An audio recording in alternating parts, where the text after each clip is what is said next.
Bom, como vocês já viram no título, sim, eu fui diagnosticada com TDAH. Quem me assiste aqui, já é inscrito no canal há um tempo, sabe que eu achava que eu já era, né, pelos meus comportamentos, pelas minhas atitudes, enfim, eu já imaginava que eu tinha mesmo. Mas aqui eu vou contar pra vocês como eu descobri, por que eu descobri, e também eu vou conversar sobre isso, porque eu acho que dividir minha experiência pode ser muito, muito importante pra quem tem TDAH ou pra quem convive com alguém. Vamos lá? Oi, gente, eu sou Fernanda Peretti, do canal Tá Sobrando Dinheiro, e hoje eu vou falar sobre TDAH. E eu vou te contar por que as pessoas que sofrem dessa doença ou dessa alteração da mente, do cérebro, pode inclusive gastar mais e por que isso acontece. Vamos lá?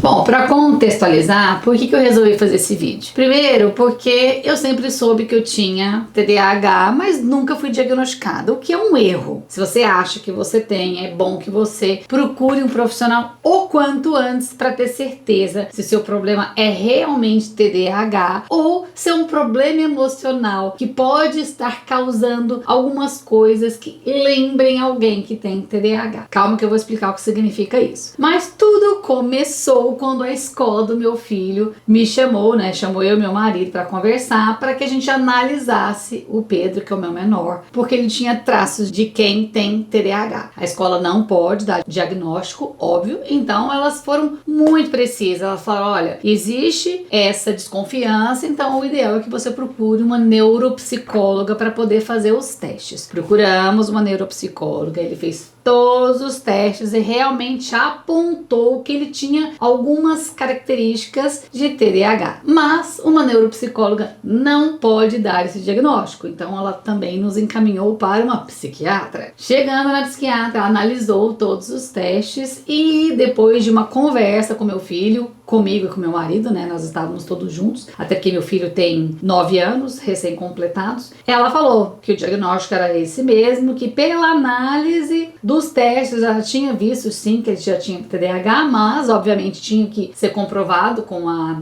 conversa, realmente ficou comprovado. Só que antes de eu ir na consulta, levar o meu pequeno, que eu acabei marcando no comecinho das férias para ele não matar a aula, eu fui antes uma consulta para mim. Falei, bom, vamos ver se eu tenho TDAH, até porque é importante que eu saiba a minha situação para saber se eu tenho a mesma coisa que meu filho, enfim. Na conversa da consulta, eu não preciso fazer o teste. Ela até comentou comigo que para eu saber alguns detalhes das minhas características, pode ser que até seria bom eu fazer, mas não era necessário para dar um diagnóstico. Então, gente, eu fiz umas conversas, pela cara dela eu já sabia que eu tinha, e ela diagnosticou, falou: Fernanda, sem sombra de dúvidas, você tem TDAH. E o que ela achou surpresa, quer dizer, não é surpresa, né? Mas o que ela apontou é que a grande maioria dos adultos, e principalmente mulheres, ou não tem hiperatividade ou melhora com o tempo, né? Tanto homens como mulheres podem melhorar com o tempo a questão da hiperatividade, tanto física e mental, né?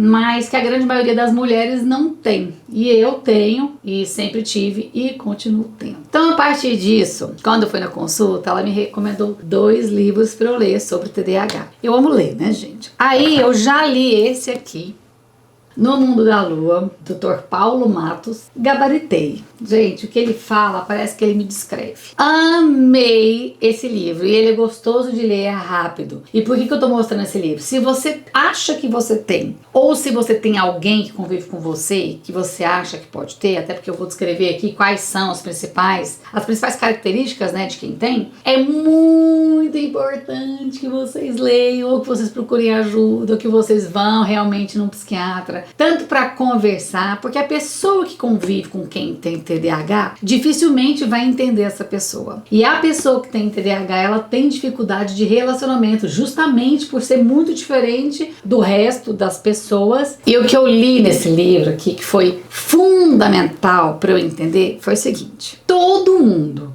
sem exceção, tem alguns sintomas das características de TDAH. que é, às vezes, esquecer coisas, esquecer nomes, enfim, todas as características, todo mundo tem um pouco. A diferença está na quantidade e na periodicidade que a pessoa que é doente tem. Então vamos lá, a comparação é perfeita, vocês vão entender na hora. Enquanto eu tô falando aqui, vou pedir para você se inscrever no canal, porque eu sempre esqueço de pedir, eu sempre peço no final do vídeo, aí eu peço pra Camila, que edita meus vídeos, falar: Camila, coloca ela no meio do vídeo assim, finge que eu lembrei de pedir pra se inscrever no canal. Inscreva-se no canal, porque aqui eu trago muito conteúdo pra deixar sua vida rica de dinheiro e de significado. Aperta um dedão se você estiver gostando desse vídeo. Agora, se você já é inscrito, tá sempre por aqui, que bom te ver de novo. Todo mundo tem uma pressão arterial, todo mundo. Agora, tem pessoas que têm muito altas ou muito baixa, e isso faz com que essa pessoa seja doente ou não. Exatamente como os diabéticos. Todo mundo tem um nível de açúcar no sangue, todo mundo. Acontece que alguém tem muito mais ou muito menos. E aí são os diabéticos. Então, o TDAH é exatamente dessa forma. Todo mundo tem esses sintomas. Quem tem esse transtorno tem muito mais. Por isso que é difícil conviver com essa quantidade maior dessas características, que é o que dificulta muito a vida de quem tem esse transtorno. Então, essa parte do livro eu gostei muito. Não se trata de ter ou não ter sintomas de desatenção ou de hiperatividade. O que determina se existe ou não um problema é o quanto você tem desses sintomas. Não existe o grupo dos completamente atentos e o grupo dos completamente desatentos. Vão ter momentos que você vai ser desatento, óbvio que vai ter. Acontece que você, na grande maioria das vezes, não é desatento, né? Você tem aqueles momentos, enfim. Então, depois de eu ter lido esse livro aqui, muita coisa se abriu na minha mente. E eu lembro que quando eu pensei realmente em buscar ajuda, foi quando eu comecei a perceber que eu brigava com o meu filho por questões que ele fazia, porém exatamente como eu as fazia. Então eu acho que o meu desespero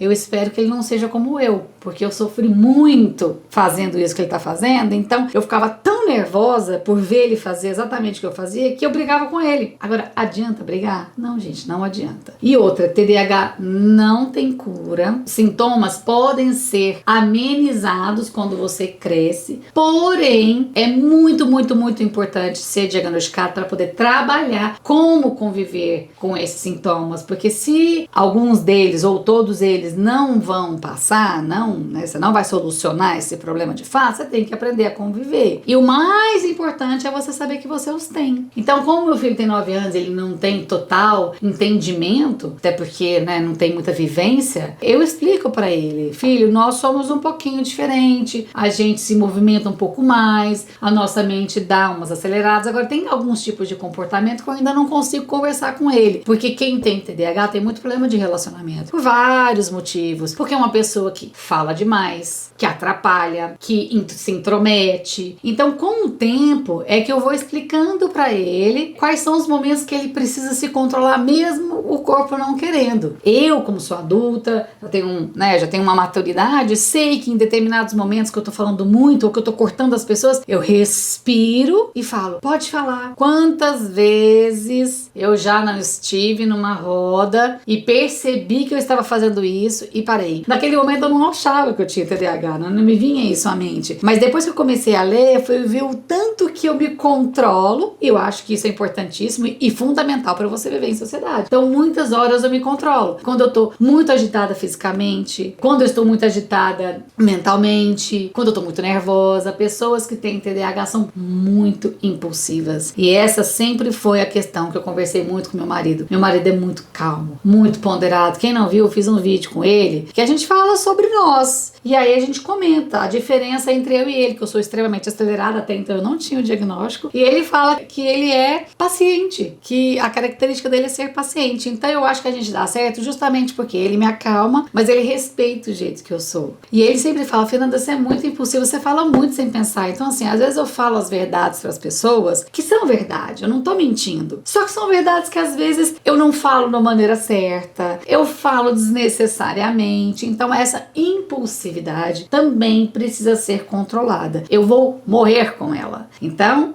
eu preciso me controlar e entender: Fernanda, dessa hora não é a hora que você precisaria. Mas tem hora que você só percebe que você fez isso depois que você fez. Por isso que em vários vídeos eu falo, gente, eu não sou unânime, né? As pessoas me elogiam, falam, Fernanda, né? Agora, gente, eu sou zero unânime, eu sou uma pessoa assim que...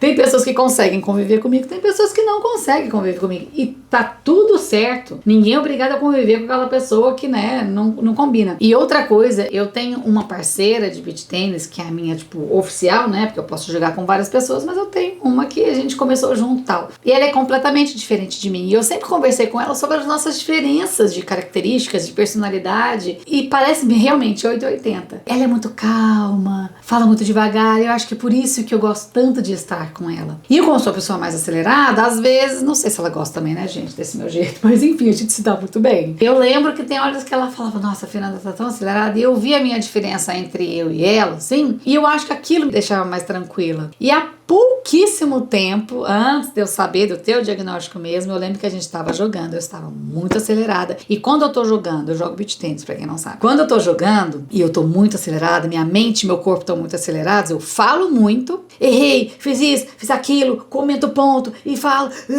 e eu corro feito uma maluca na quadra. Mas é muito. Por isso que meu corpo tem hora que... Por isso que eu preciso preparar meu corpo pra aguentar essa atividade intensa, porque eu preciso gastar energia. Eu lembro que no momento, eu tava bem próximo desse diagnóstico, sabe? Eu já tava conversando sobre o meu filho e tal, e aí eu lembro que ela falou assim, Fernanda, respira um pouco, porque ela é muito jeitosa, ela não fala nada que ela acha que vai machucar a pessoa, incomodar a pessoa, machucar nunca, mas incomodar. Mas nesse dia, acho que ela falou, nossa, a Fernanda tá tão acelerada que ela tá me atrapalhando. Então ela falou assim, Fernanda, respira um pouco. Naquele momento que ela falou, respira um pouco, eu pensei, gente, eu devo estar tão acelerada que pra Isabela mandar eu respirar um pouco é porque realmente eu devo estar incomodando já. E aí eu percebi, naquele momento eu parei, respirei e falei, para de falar, joga tranquilamente. Aí eu percebi que eu mudei na quadra, né? Então quer dizer, essa hiperatividade ela é tanto física como mental. Então meu corpo precisa se movimentar e a minha mente ela se movimenta muito mais do que as pessoas que não têm esse transtorno. É um turbilhão de pensamentos que não para. Por isso que eu sempre me sinto cansada. Primeiro que eu preciso fazer muita atividade física para gastar minha energia, e atividade física não é só exercício físico não, é estar ativo o tempo todo, porque eu preciso gastar energia. Ao mesmo tempo, obviamente, eu também preciso parar, mas quando eu paro muito, eu percebo que eu adoeço. Há pouco tempo, eu machuquei o meu joelho, pouco tempo mesmo,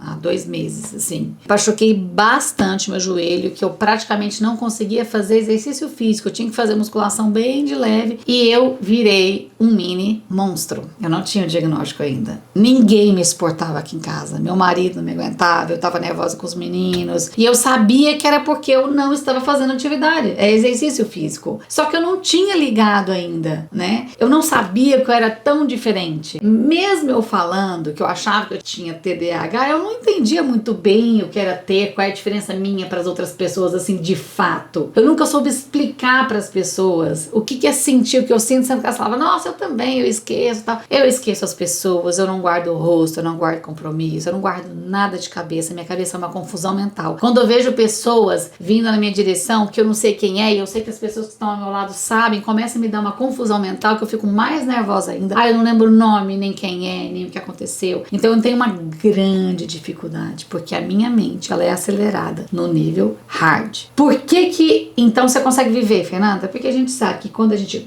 gosta de alguma coisa, a gente faz bem. Eu provavelmente tenho esse hiperfoco. Esse livro não fala sobre hiperfoco. Então, já comentando sobre outro livro, estou começando a ler esse aqui. Tô bem no comecinho. Se eu amei esse aqui eu estou apaixonada. Essa Ana Beatriz Barbosa, provavelmente muita gente conhece, ela tá bem forte na internet, é uma pessoa incrível, ela é psiquiatra, né, se eu não me engano. É psiquiatra, ela fez medicina. Esse livro é incrível. Esse aqui é, não sei, o começo já me ganhou. E quanto mais você entende o que você tem, mais fácil fica de você conviver com o seu jeito de ser e principalmente, você entende a sua diferença pros outros e tenta ser menos invasivo na vida dos outros. Porque sem você saber que o que você tá fazendo ali tá incomodando os outros, simplesmente você acha que é uma característica, você acha que as pessoas são obrigadas a conviver com você ou então tchau. Ah, gosta de mim? Gosta, não gosta? Não. Não. Às vezes é uma pessoa que conviveria comigo, mas eu preciso me controlar, porque tem hora que ela não é obrigada a me suportar, né? Então eu já percebi, pela minha maturidade, eu me retiro dos lugares quando eu estou sentindo muita ansiedade. Tanto é que nessa consulta com a psiquiatra, ela percebeu, falou, Fernanda, você tá com muita ansiedade, eu vou tratar a sua ansiedade, depois eu vou tratar o seu TDAH. Então ela primeiro vai fazer um tratamento de ansiedade, porque provavelmente pelo fato de eu não me tratar, é que eu fiquei uma pessoa mais ansiosa, porque eu nunca me considerei uma pessoa ansiosa. Quando eu comparava meu jeito de ser com uma pessoa realmente que tinha ansiedade, eu falava, nossa, não tenho, porque eu sou muito diferente dessa pessoa. Gente, a ansiedade pode ser causada por tantas coisas, né? Então, as pessoas que têm ansiedade, elas não têm comportamentos parecidos. Cada um sofre de um tipo de ansiedade. Então eu achava que eu não era. Mas eu cheguei lá e eu estou completamente ansiosa. Então ela vai tratar primeiro a minha ansiedade e depois vai entrar com medicamento pro TDAH e eu não vejo a hora, porque eu sei que minha qualidade de vida vai aumentar muito. Então, se você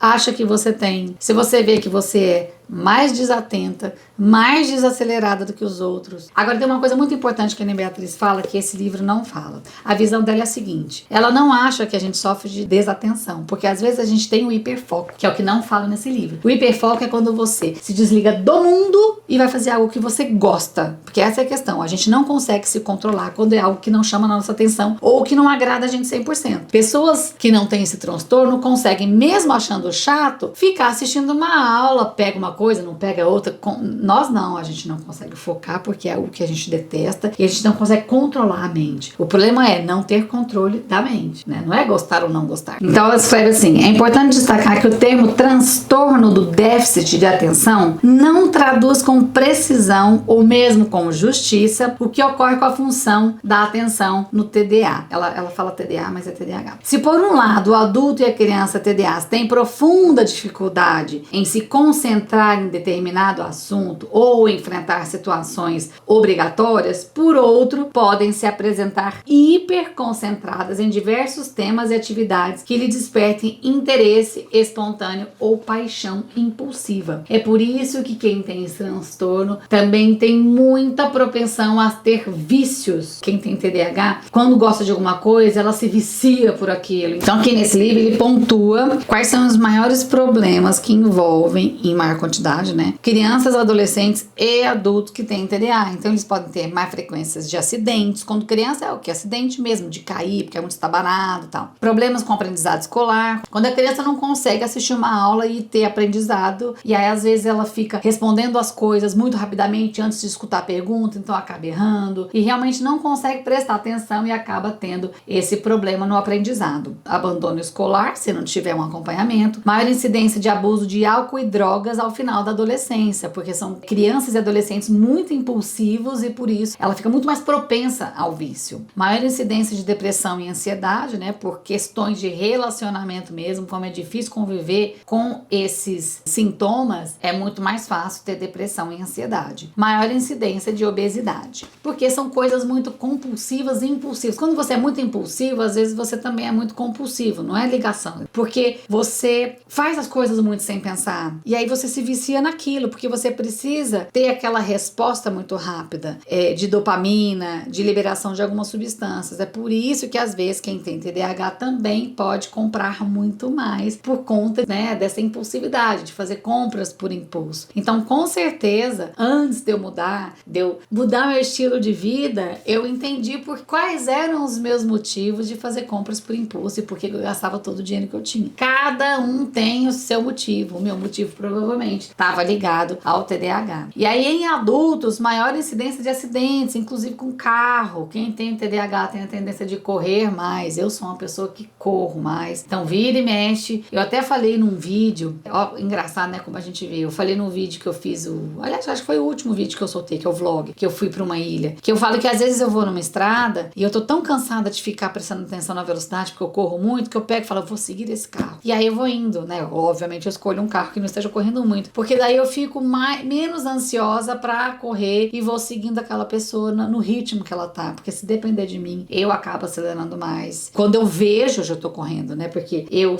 devaneio, eu presto atenção na estrada, mas corro. E é por isso que, né, quando a gente também não presta muita atenção, pode correr o risco de ter acidente. Inclusive, essa foi uma pergunta que a própria psiquiatra me fez. Só que eu dirijo muito bem. Não estou me gabando, mas eu presto muita atenção. Eu posso até não saber como é que eu cheguei em determinado lugar, até porque todo mundo tem esses lapsos de memória quando tá dirigindo. Mas eu presto muita atenção quando eu dirijo. Muito, muito, muito. Então eu dirijo muito bem, porque senão com certeza eu já teria enfrentado muito mais problema no trânsito se não fosse dessa forma. Então, maior incidência de desemprego, aquela pessoa que não consegue se manter no mesmo emprego, tem muita dificuldade de relacionamento com o chefe, com os amigos, enjoa muito fácil do que faz, então tem dificuldade de se manter no emprego. Eu lembro que até hoje eu lembro de algo que me marcou muito, que foi todos os empregos que eu trabalhei, eu era muito proativa, só que há pouco tempo eu tive dificuldade em aceitar que eu funciono melhor com pessoas mandando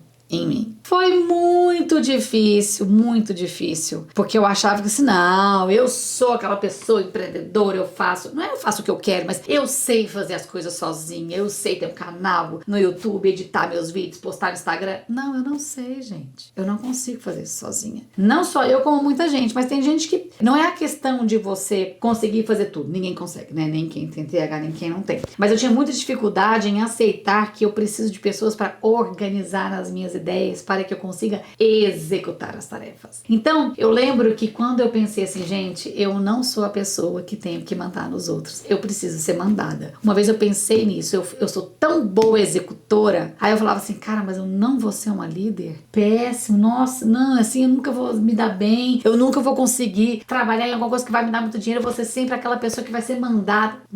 Não tem nada a ver. Eu realmente preciso de alguém para me ajudar a organizar minhas ideias. Tanto é que eu só consegui fazer a minha mentoria, que estava tudo aqui dentro. Todo o conteúdo estava aqui. Mas eu só consegui executar a mentoria quando alguém entrou para trabalhar comigo e falou, vamos fazer a mentoria. Ela falou, nós vamos fazer isso, nessa sequência. Eu nunca conseguiria ter feito sozinha. E olha que a minha mentoria foi pequenininha, não tô falando que todo mundo consegue, não. Mas alguém que tem a mente mais calma, fala assim, vou fazer a mentoria, vou fazer assim, assim, assado. Eu nunca conseguiria fazer sozinho. Então foi muito difícil pra mim também assumir. Pra eu assumir que eu preciso de alguém pra colocar um freio de mão e organizar minhas ideias para poder executar tudo aquilo que eu quero. Foi difícil, mas graças a Deus eu consegui. Então vamos lá, tem o negócio do desemprego. Também maior incidência de divórcio, porque se você não consegue se fixar com um parceiro que te entenda, vai ter problema de relacionamento. Quem tem TDAH enjoa muito da mesmice, porque gosta sempre de novidade, pela necessidade de ter dopamina, assim, né, atuante no cérebro. E por isso que tem problema de relacionamento, muito divórcio, troca demais de parceiro, e isso, né, gente? O que a gente pode aprender com o tempo, e eu já fui assim, é trabalhar isso na mente. É trabalhar o que é o casamento, que eu fiz muito. E o meu marido foi assim, o maior parceiro do planeta para poder me ajudar. Então realmente não é qualquer pessoa que consegue ficar casada com alguém de TDAH, e você não consegue também, quem tem TDAH, casar com pessoas que não estão... Aí eu não sei explicar, gente. Eu sei que eu não escolhi essa pessoa, mas eu sei que eu casei com uma pessoa que tem um perfil perfeito para mim. Cuidado. Bom, menos anos de escolaridade completados, maior frequência de acidentes com veículos, né? Os outros acidentes, o primeiro que eu falei era com aumento de taxa de mortalidade, né? Acidentes assim, meio loucos, que tem muita adrenalina, maior incidência de abuso de álcool e drogas, maior incidência de depressão e ansiedade, maior incidência de obesidade, maior incidência de suicídio, tá? Isso aqui em adultos, eu separei entre crianças, adolescentes e adultos. Bom, enfim, então se você acha que você tem, o que você pode fazer é ler livro, vai atrás de informação, mas principalmente procure um profissional que inclusive seja mais específico de tratamento de TDAH. Um transtorno, né, uma doença relativamente nova que ainda tem muita discordância, tanto em países, mas já tem, né, uma associação em que eles têm o mesmo entendimento, né? Mas tem muita escola que não acredita, que acha que são crianças que são preguiçosas ou que principalmente os pais não conseguem educar. Então esse é o grande problema de você não ter alguém que olhe para o seu filho e fale: essa criança não é mal educada, ela simplesmente tem TDAH, provavelmente, né? Porque a professora também não tem esse poder de diagnosticar, mas ela vê muito do comportamento, e era muito importante que professores lessem sobre o TDAH para olhar e falar: pode ser que tenha. Porque você consegue entender a diferença entre uma criança que às vezes tem mau comportamento daquela que não consegue ficar parada, né? E a escola do meu filho, graças a Deus, trouxe para nós um entendimento que às vezes eu tinha. Porque eu sempre falei: meu filho só assiste televisão rodando no sofá, de cabeça para baixo, pulando, só. E eu sempre achava que ele era ativo, porque eu também era. Uma frase que minha mãe sempre falou e eu guardei na mente foi que eu fui alfabetizada em pé, que eu não parava quieta. Então a professora, muito de Deus, assim, que não tinha nem ideia que existia TDAH na época que eu fui alfabetizada, ela entendia o meu jeito e ela me respeitava. Ela me deixava em pé, ela me deixava pulando, ela me fazia pagar quadro. Porque eu sempre fui uma criança, apesar de eu ser muito ativa, eu era muito educada. Então, quando a criança também não consegue se controlar e acaba sendo mais educada, a professora não tem muita paciência. Acho que é por isso que ela tinha paciência, não sei, porque não existia esse diagnóstico, né? Enfim, gente, estou me abrindo aqui, até porque quem me segue lá no Instagram, se você não me segue, meu arroba tá aqui, eu dei uma sumida. Porque eu precisei absorver tudo isso. Uma coisa é você achar, outra é você ter o diagnóstico e você entender o que aconteceu na sua vida inteira, que só aos 45 agora eu pude ler e entender, e aí eu vou começar a trabalhar. Fazer terapia não é um tratamento, mas em alguns casos é indicado, então eu quero ver se eu começo também. Enfim, então se você tem TDAH ou você acha que alguém convive com isso, indica livro, leia esses 2 livros, vou deixar aqui na descrição o link se vocês quiserem comprar, porque tem gente que tem dificuldade de achar. Vale muito, muito, muito a pena. Informação, conhecimento sempre vai ajudar. Bom, gente, então eu espero que vocês tenham entendido. Aqui eu abri realmente meu coração e eu espero ajudar você que tem ou você que convive com alguém que tem TDAH. Fui! Um beijo!